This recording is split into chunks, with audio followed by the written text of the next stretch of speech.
Hello, welcome back बच्चों। मैं सुनील पांडे आप सबको अपने इस चैनल पांडे सर की क्लास में बहुत बहुत स्वागत करता हूं। आज हम लोग पढ़ने जा रहे कक्षा 7 की पुस्तक अतीत से वर्तमान अध्याय 2 नए राज्य एवं राजाओं का उदय भाग 2।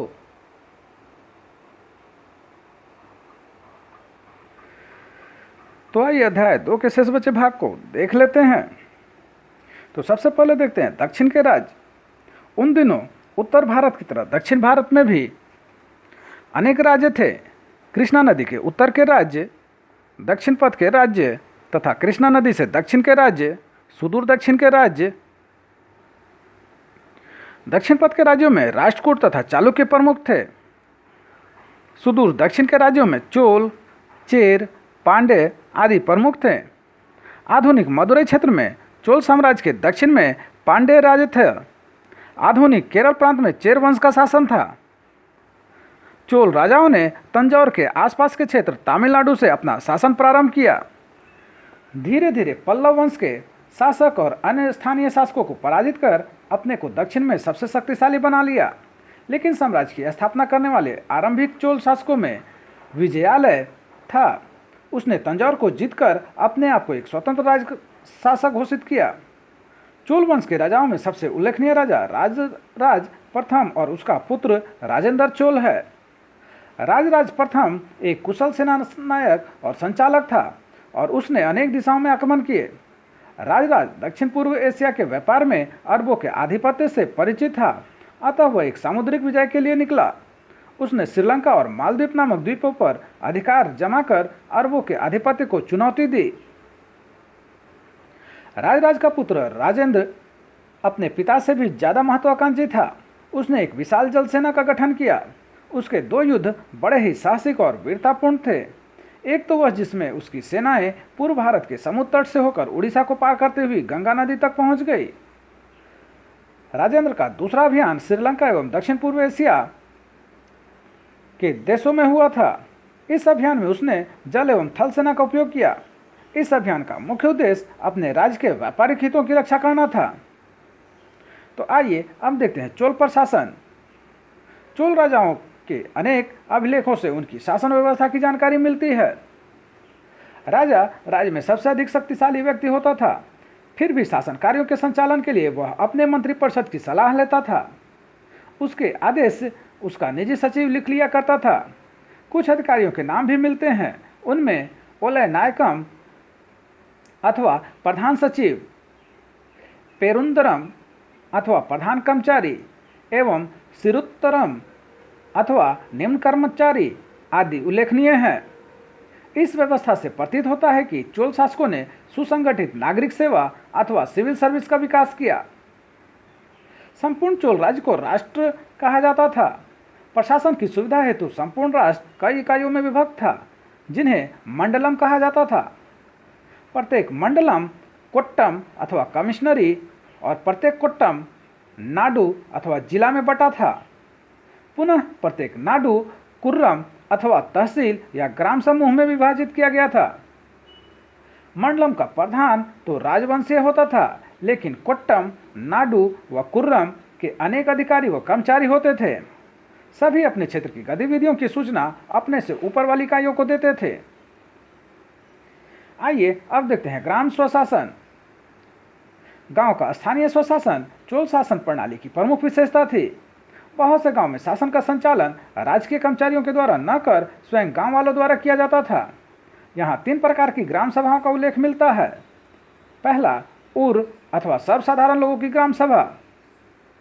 दूसरा, सभा या महासभा अथवा गांव के वरिष्ठ ब्राह्मणों, जिन्हें अग्रहार कहा जाता था, की सभा। और तीसरा, नगरम अथवा व्यापारी समुदाय की महत्वपूर्ण प्रशासकीय सभा। ग्राम सभा शासन कार्यों के संचालन के लिए कई समितियों का गठन करती थी, जैसा सामान्य प्रबंध समिति, उपवन समिति, सिंचाई समिति, कृषि समिति, शिक्षा समिति, लेखा जोखा समिति आदि। समिति को वरीयम कहते थे। इन समितियों के माध्यम से ग्राम सभा अनेक कार्य करती थी, जैसे मंदिर तथा अन्य सार्वजनिक संस्थाओं की देखरेख, व्यापार की सुविधा के लिए राजपथों का निर्माण एवं मरम्मत, सिंचाई, सफाई आदि। सभा के सदस्यों का चुनाव लॉटरी द्वारा किया जाता था। समिति के सदस्यों के लिए कुछ योग्यताएं निश्चित की गई थीं। इसकी जानकारी उत्तर मेरूर के अभिलेखों से मिलती है।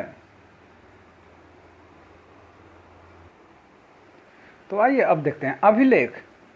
तमिलनाडु के चिंगलपुट जिले के उत्तर मेरूर अभिलेख के अनुसार सभा की सदस्यता के लिए इच्छुक लोगों को ऐसी भूमि का स्वामी होना चाहिए जहां से भू राजस्व वसूला जाता है। उनके पास अपना घर होना चाहिए। उनकी उम्र 35 से 70 के बीच होनी चाहिए। उन्हें वेदों का ज्ञान होना चाहिए। उन्हें प्रशासनिक मामलों की अच्छी जानकारी होनी चाहिए और ईमानदार होना चाहिए। यदि कोई पिछले 3 सालों में किसी समिति का सदस्य रहा हो तो वह किसी और समिति का सदस्य नहीं बन सकता। जिसने अपने या अपने संबंधियों के खातिर राजस्व जमा नहीं कराए हैं वह चुनाव नहीं लड़ सकता। आइए अब देखते हैं भव्य मंदिर। अभी आपने चोल साम्राज्य एवं उसकी कुछ विशेषताओं को देखा। आप सोच रहे होंगे कि इस साम्राज्य के शासक अपना ज़्यादा समय युद्ध में ही बिताते होंगे, लेकिन चोल राजाओं द्वारा कई वैभवशाली और भव्य मंदिर बनाए गए, जिसमें तंजौर का बृहदेश्वर मंदिर एवं गंगईकोंडचोलपुरम के मंदिर प्रसिद्ध हैं। ये मंदिर स्थापत्य और मूर्तिकला की सुंदर प्रस्तुति है। इन मंदिरों में पूजा पाठ के साथ साथ जीवन की अन्य गतिविधियां भी चलती थीं।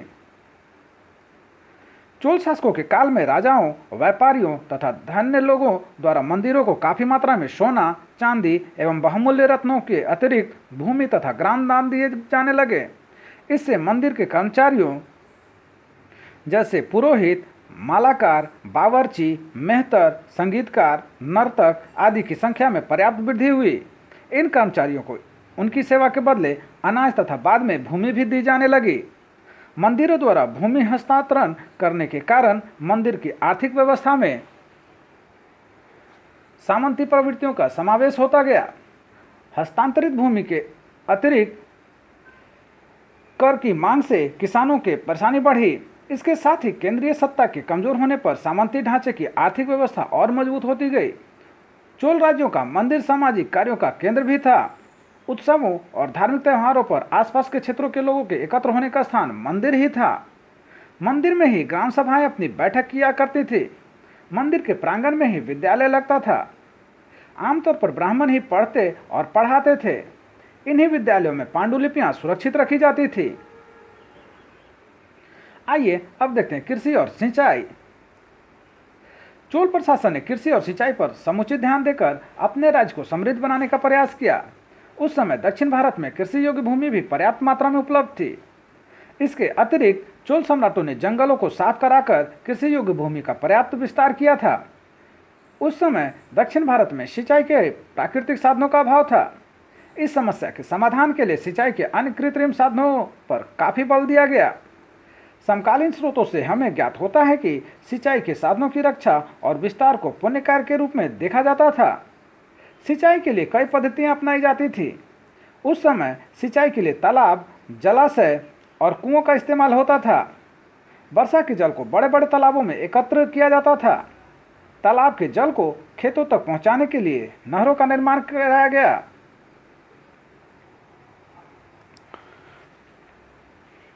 बड़ी सिंचाई योजनाओं के लिए बांध और अणिकट भी होते थे जो राज्य के नियंत्रण में थे।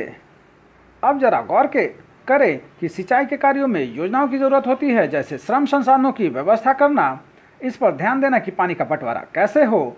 ज़्यादातर शासकों एवं गांव में रहने वाले लोगों ने इन गतिविधियों में सक्रिय रूप से दिलचस्पी दिखाई। तालाबों की देखरेख करना ग्राम सभाओं का एक महत्वपूर्ण कार्य था। आइए अब देखते हैं पाल वंश। जैसा कि आपने देखा कि 8वीं शताब्दी के मध्य पूर्वी भारत, बिहार एवं बंगाल में पाल वंश का उदय हुआ।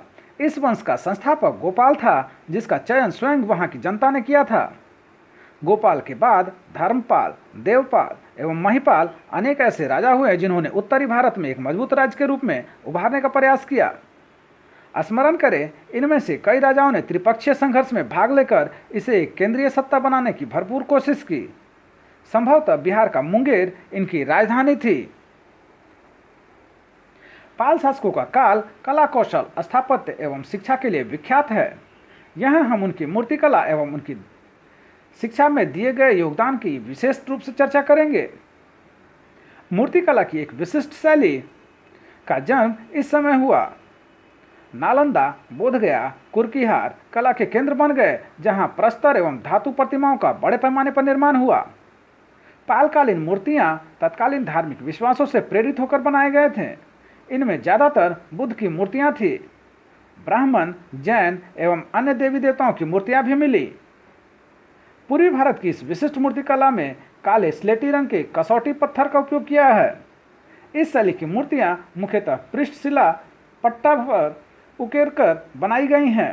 प्रारंभ में मूर्तियों के प्रभामंडल अलंकृत नहीं थे, बाद में अलंकृत प्रभामंडल बनाए गए। साथ ही पृष्ठ शिखा को भी अभिप्रायों से अलंकृत किया गया।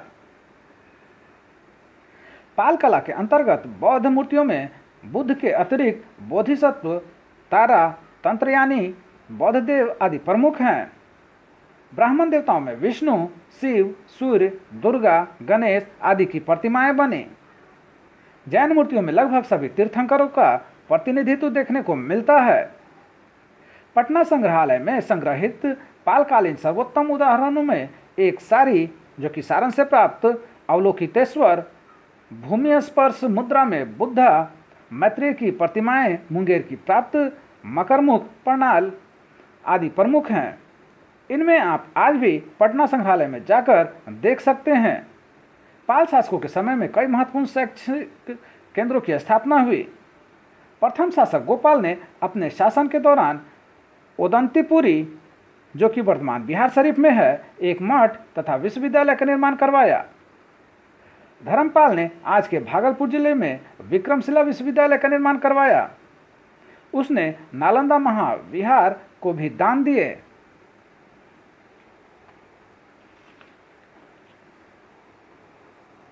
तो आइए अंत में देखते हैं हमने क्या सीखा। कश्मीर की महिला शासक रानी दिद्दा अथवा बड़ी बहन के नाम से लोकप्रिय थी। दूसरा, राष्ट्रकूट प्रधान दंतिदुर्ग ने राष्ट्रकूट वंश की नींव डाली। तीसरा, किसानों को अपनी उपज का 1/6 तथा 1/3 के बीच भू राजस्व देना होता था। चौथा, महमूद ने भारत पर लगभग 17 बार आक्रमण किए। पांचवा, जोड़े बनाइए। तो सोमनाथ गुजरात में है, पाल वंश बंगाल में, गोपाल लोगों द्वारा चयनित शासक, कन्नौज त्रिपक्षीय संघर्ष, मध्य भारत गुर्जर प्रतिहार। छठा है शाहनामा नामक महाकाव्य का लेखक फिरदौसी महमूद के संरक्षण में था। सातवां, 1191 ईस्वी में भटिंडा के निकट तराइन गांव के प्रथम युद्ध में मोहम्मद गौरी पृथ्वीराज चौहान से हार गया। आठवां, 1192 ईस्वी में भटिंडा के निकट तराइन गांव के द्वितीय युद्ध में मोहम्मद गौरी पृथ्वीराज चौहान से जीत गया। नौवां, चोल राजाओं ने तंजौर एवं बृहदेश्वर तथा गंगईकोंड चोलपुरम मंदिर बनवाए। तो आप सबको हमारा यह प्रयास कैसा लगा हमें जरूर कमेंट कर बताएं। हमारे इस चैनल पांडे सर की क्लास को जरूर से जरूर सब्सक्राइब करें और बेल बटन को दबाएं ताकि आने वाली वीडियो का नोटिफिकेशन आपको मिलता रहे। दूसरों के साथ इसे शेयर करें और हाँ, लाइक करना तो बिल्कुल ना भूलें। आपका लाइक करना ही हमारी मेहनत का फल है। धन्यवाद। Thank you.